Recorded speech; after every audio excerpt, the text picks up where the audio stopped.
Sabe que eu estava pensando aqui, eu lendo uma notícia ontem, que eu fiquei animado quando eu li, mas depois eu fiquei desanimado. É aquela coisa, você lê, se anima, depois se desanima. É mesmo? Porque a gente tem várias evidências no Brasil de que as autoridades, os governantes, eles gostam de enganar. A impressão que eu tenho é que eles se elegem só para enganar a gente. Vamos enganar uns trouxas? Vamos, aí a gente se elege. Daí depois a gente engana os trouxas e a gente se reelege. Eu já citei aqui várias vezes, porque me irrita profundamente, é aquela mania de inaugurar pedra fundamental, né? De uma obra que não vai sair do papel. Eles sabem que não vai sair do papel. Então eles inauguram a pedra fundamental, porque daí o trouxa do eleitor vota nele de novo, aí ele enrola mais um tempo, daí ele perde a eleição, aí explode a obra superfaturada daqui a 2 mandatos, e fica aquela enganação. Quando consegue fazer a obra, ela fica tão cara que depois não tem orçamento e daí não fica pronta, enfim. Ou então, os tais projetos piloto, a gente já falou disso. Inaugura um projeto piloto, que só faria sentido se você fizesse 3.000 daqueles, aí faz 4.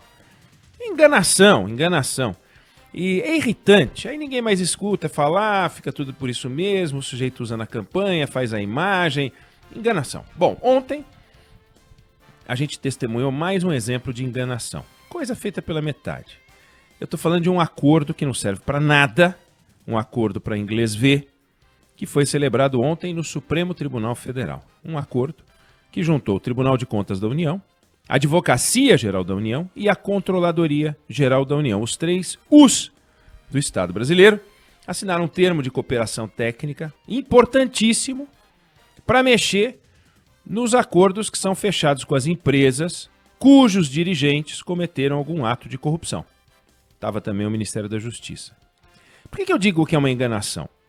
Porque os acordos hoje com as empresas flagradas em casos de corrupção são fechados com o Ministério Público Federal. E o representante do Ministério Público Federal, que é o Procurador-Geral da República, não foi.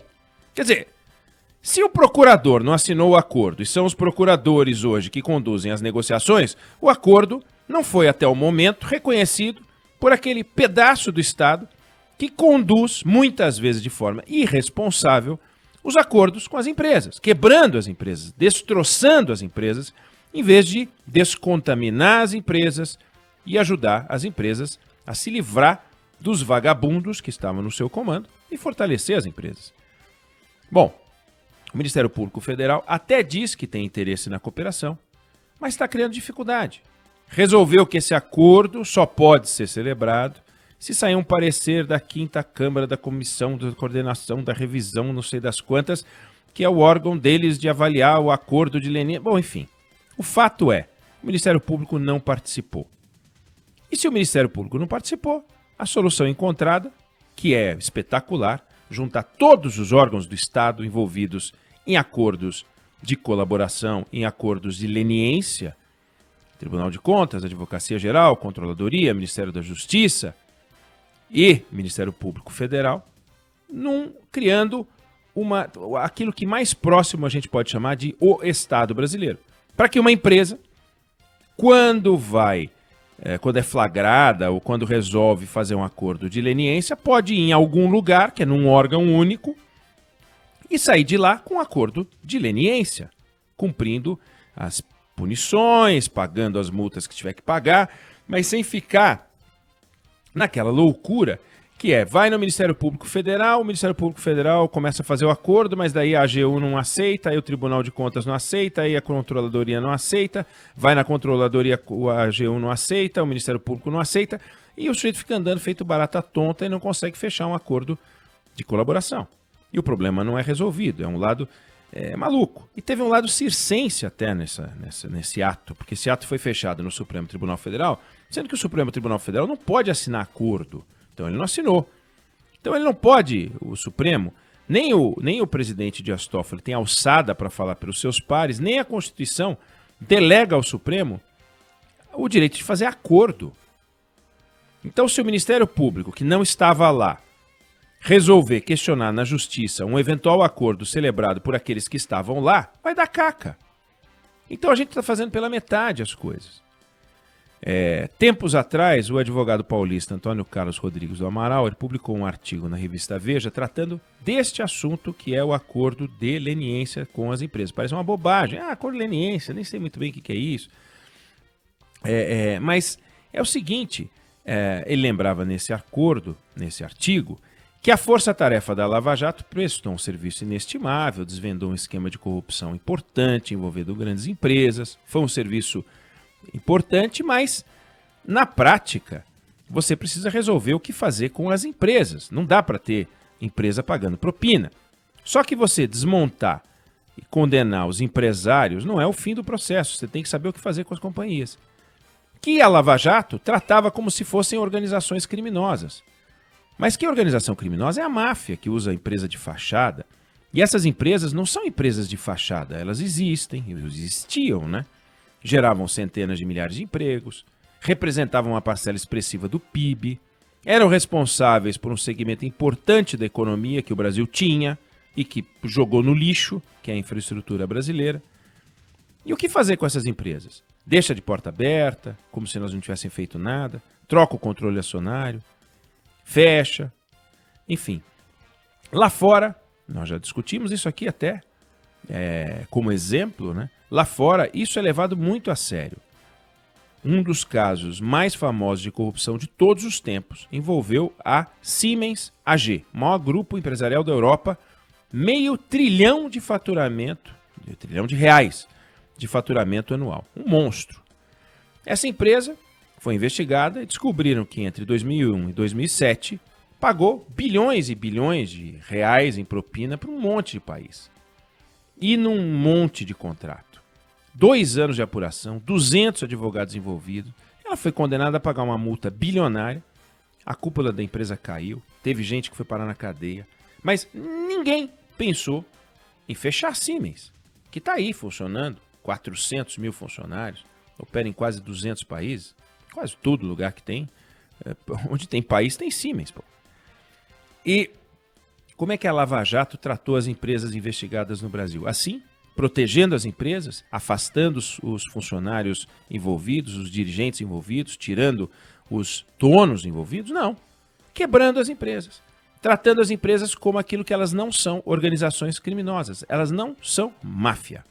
Havia pessoas na cúpula das empresas cometendo crimes. Tira! Prende! O responsável que enfrente o Código Penal. Mas e as empresas? A irresponsabilidade da iniciativa privada ao patrocinar a corrupção não autoriza o Estado a ser irresponsável. Foi o que disse o advogado Antônio Carlos Rodrigues do Amaral nesse artigo. Porque o que está em jogo, o que estava em jogo, eram milhares de empregos. A economia nacional. E a forma civilizada de fazer isso é fazer o acordo de leniência, como as autoridades fizeram com a Siemens. A Siemens senta com o chamado o Estado. Ela vai num determinado lugar lá nos Estados Unidos, por exemplo. Se uma empresa quer se submeter a um acordo de leniência, ela sabe onde ir, com quem falar, que documentos tem que apresentar, qual é o modelo do acordo que ela recebe. Ela é orientada sobre o como proceder, aprende a calcular a multa, que tem uma fórmula, lá, aqui não tem. Segue aquilo, paga, acabou. Para a empresa, para os dirigentes, é a lei. Mas protege a empresa. Não pode ser visto o acordo de leniência como um esquema. Vamos fazer um esquema. Vamos fazer um esquema. Outro esquema, porque já tinha o esquema. A empresa já estava no esquema. Não é para favorecer a empresa de novo. É uma ferramenta que o Estado tem para obrigar as empresas a assumir um compromisso no campo da ética, da transparência, na relação com os fornecedores, com os clientes. No caso, seria com a Petrobras. E aí, a gente não faz nada disso. Então, a empresa brasileira fica no limbo, não consegue crédito, não consegue obra, ela começa a definhar. Aí, resultado, o empresário tem o destino, o dirigente tem o destino que o Código Penal reserva a eles, tanto lá fora quanto aqui. Mas a empresa lá fora é preservada. Troca o controle, se for o caso, troca o dirigente, se for necessário, trocam os gestores, e a empresa continua com seus empregados, sendo orgulho dos seus países. Está aí a Siemens, pô. Siemens, você vai fazer um exame num laboratório, tem Siemens. Você vai... Todo lugar tem Siemens. Alguém acha que aquele aparelho tem que ser banido da humanidade? Não pode mais ter um aparelho de tomografia da Siemens porque um dirigente da Siemens roubou. Aí você acaba com o tomógrafo. Uma coisa imbecil, pois o Brasil adotou a imbecilidade como arma de combate à corrupção. Como é que a gente pode ser imbecil no combate à corrupção? Não pode. Então, descobrimos os vigaristas? Descobrimos. Prende, esfola, detona, tira o dinheiro dele, deixa ele só com aquele barril de desenho animado e dois suspensórios. Mas a empresa não. Não dá para confundir a pessoa física com a pessoa jurídica. Não passa pela cabeça de um policial prender uma sala aonde achou um corpo. Não vai prender a sala. A sala não comete crime. Ah, mas existe crime corporativo. Existe, mas o crime corporativo é cometido por um grupo de executivos ou controladores. Afasta esses caras. Mas não é isso que a gente fez. Então, nós não podemos perdoar o mal feito. Nós não podemos passar uma borracha sobre aquilo que foi feito. E não é para passar uma borracha, é para passar o Código Penal. Varrer, escanear com o Código Penal. Mas não dá para a gente brincar com o futuro do Brasil. Tem que brincar. Tem que decidir o futuro das pessoas que aprontaram. Mas acabar com o futuro das empresas? Isso é uma loucura. Aí a solução para isso é exatamente o acordo que foi celebrado ontem. Olha que coisa bacana. Tribunal de Contas da União, Advocacia Geral da União, Controladoria Geral da União, Ministério da Justiça, no Supremo Tribunal Federal. E aí os encrenqueiros não aparecem. Os encrenqueiros não aparecem. O Ministério Público Federal não aparece. Ah, porque eu tenho que ver se a 5ª Câmara de Coordenação da Revisão da não aparece. Num ato essencial para o futuro do Brasil, eles não vão. Quer dizer, eles são, não é que é um corpo à parte no Estado brasileiro, eles não se sentem parte do Estado, eles não acham que tem que fazer parte disso. Eu não sou dessa turma, eu sou mais bacana que os outros. Que a Advocacia Geral da União, que se dane, essa controladoria, eu quero que se estrepe, esse povo do TCU, esse povo terminado em U, quero que se dane.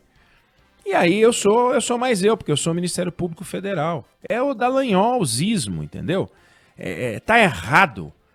Fizeram um belíssimo serviço na Lava Jato. Começaram muito bem. Na hora de acabaram com as empresas.